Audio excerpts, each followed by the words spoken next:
খুবই দুঃখজনক। আমরা অ্যামাজনে কিছু জিনিস কমান্ড করছি, বাট আমাদের এই লিব্রেজোটা বা ডেলিভারিটা ঠিক মতনে হয় নাই। কিন্তু সব দেশে যে চুর আছে এটা হচ্ছে তার প্রমাণ। আমাদের এখান থেকে এই প্যাকেটটা খুলে হাত দিয়ে এখানে কিছু জিনিস কমান্ড করছিলাম। কার্টুন কিরকম থাকবে সেটা একটু দেখান। কার্টনটা নর্মালি সব ফ্রেশ থাকার কথা, কিন্তু এদিক দিয়ে কার্টনটা খোলা এবং ভাঙা। এবং যখন আমরা কার্টনটা খুললাম, খোলার পরে এইখানের ভিতরে যে জিনিসগুলো কমান্ড করছিলাম সেই জিনিসগুলো নাই, খালি।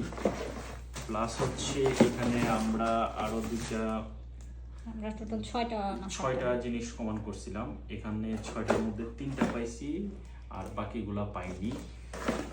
এবং সবচেয়ে ভ্যালোর বা সবচেয়ে দামি যে জিনিসগুলো ছিল গড়ি, সেই গড়িগুলোও এইখান থেকে হাত ঢুকায় চুরি করে নিয়ে গেছে। তো অ্যামাজনের সার্ভিস ক্লিয়নে আমরা ফোন করে আমাদের কাছে যত ধরনের জাস্টিফিকেটিভ আছে, এবং এই কার্টনটা খোলার আগে আমরা ভিডিও করছি যে দেখার জন্য কি অবস্থায় আমরা ডেলিভারিটা পেয়েছি। তো দুঃখজনক। এটা থেকে আমরা সবসময় টিভিতে দেখি এবং টিভিতে দেখায় যারা ডেলিভারি দেয় তারা অনেক সময় এই অপকর্মটা করে থাকে বিভিন্ন কিছু চুরি করার ক্ষেত্রে।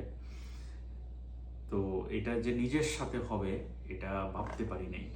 এবং এটা একটু ধাক্কা লাগার মতো কষ্ট। আমাদের ঘড়ি কয়টা ছিল?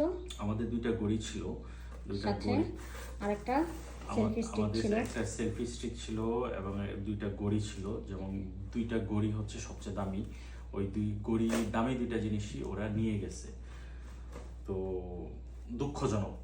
তো যারা আপনারা অ্যামাজনে বা ইন্টারনেটে কমান্ড করবেন, দয়া করে ভালোভাবে কার্টনটা ঠিক অবস্থায় আছে কিনা এটা ভেরিফাই করে তারপরে ডেলিভারিটা নেওয়া উচিত। যদিও আমার এই ডেলিভারিটা আমি একটা পুয়ার রোলে একটা নির্দিষ্ট স্থানে দিয়েছিলাম, ওখানে ডেলিভারি দেওয়ার জন্য আমি ওদের কাছ থেকে যে নিয়ে আসছি, সরাসরি যারা ডেলিভারি দেয় তাদের কাছ থেকে আনিনি, এই জন্য ভেরিফাই করতে পারিনি। তো দুঃখজনক। কার্টুনটা হাতে পাওয়ার সাথে সাথেই আসলে আমরা এই ছবিগুলো তুলে রেখেছি এবং ভিডিওটি করে রেখেছি, যেখান থেকে আসলে কার্টুনটা ছিঁড়ে তার পরবর্তীতে আবার সাদা কস্টেপ দিয়ে সেটিকে লাগানো হয়েছে, যাতে আসলে অ্যামাজনে আমরা আমাদের জিনিসগুলোকে আবার ক্লেম করতে পারি, কারণ এগুলোর টাকা তো আসলে আমরা অলরেডি পেড করে দিয়েছি। ইন্টারনেটে কেনাকাটার ক্ষেত্রে আসলে সবাই এই বিষয়গুলোতে সতর্ক থাকবেন।